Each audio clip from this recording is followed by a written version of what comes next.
जाओ और अपने भगवान विष्णु से कह दो अपनी मूर्ति खुद ठीक कर ले। ये टिप्पणी जब देश के सर्वोच्च अदालत में हुई तो ये सवाल उठा कि क्या सर्वोच्च अदालत जो भारत के संविधान की रक्षा का प्रतीक है उसे किसी भक्त के आस्था को ऐसे हल्के में लेने का हक है?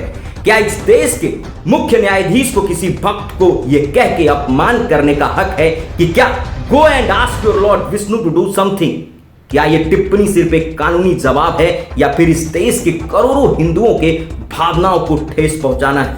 उस अधिकार को हनन करना है जो हमें संविधान देता है आर्टिकल 25 के जरिए, जहां पूजा करना हमारा अधिकार है। और सबसे बड़ा सवाल, क्या इस देश में हिंदू देवी देवताओं पर टिप्पणी करना इतना आसान है? क्योंकि इस तरह की टिप्पणी किसी मस्जिद को लेकर, चर्च को लेकर और अगर किसी गुरुद्वारे को लेकर होती तो आप अंदाजा भी नहीं लगा सकते कि क्या से क्या हो जाता। इसलिए सवाल यह है कि क्या हिंदू हमेशा सॉफ्ट टारगेट रहे हैं जबकि बाकी धर्मों को छूना रेड लाइन को क्रॉस करना माना जाता है? यह सवाल इसलिए उठ रहा है क्योंकि आपको बता दें 16 सितंबर 2025 को सुप्रीम कोर्ट में एक याचिका पर सुनवाई होती है।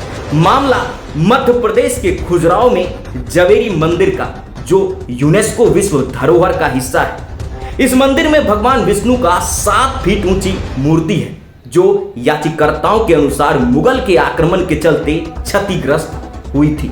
उस मूर्ति का सिर टूटा हुआ है, आप फोटो में देख भी सकते हैं। इसे ठीक कराने या बदलने की मांग थी। याचिकाकर्ताओं का कहना था कि चंदेल राजाओं ने 9वीं से 12वीं सदी के बीच में इसे बनवाया था।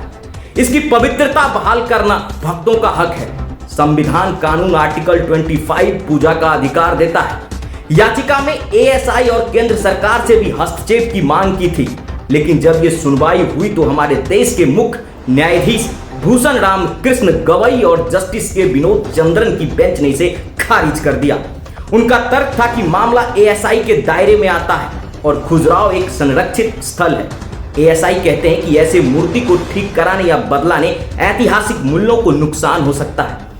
देखा जाए तो तकनीकी तौर पर अदालत के पास एक पॉइंट था, लेकिन विवाद तब हुआ जब सीजीआई के टिप्पणी को लेकर सीजीआई ने कहा कि यह पूरी तरीके से पब्लिक स्टंट हो जाएगा।